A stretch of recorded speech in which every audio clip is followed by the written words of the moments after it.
Основното јавно обвинителство Скопје денеска поднесе обвинителен предлог против 9 лица учесници во нередите во собранието на Република Македонија. Осомничените се товарат дека сториле кривично дело учество во толпа што ќе спречи службено лице во вршење на службено дејство. За дел од осомничените е укинат притворот, за некој е заменет со куќен притвор, а некои се пуштени со мерки на предпазливост.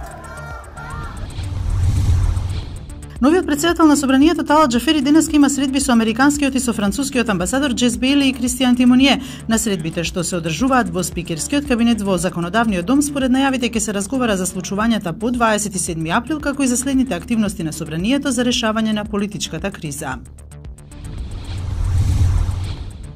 Европските лидери експресно реагираа на победата на Емануел Макрон на претседателските избори во Франција. Шефот на Европската комисија Јункер твитна дека е среќен што французите одбраа европска иднина, додека канцеларката Ангела Меркел изјави дека победата на Макрон е победа за силна обединета Европа.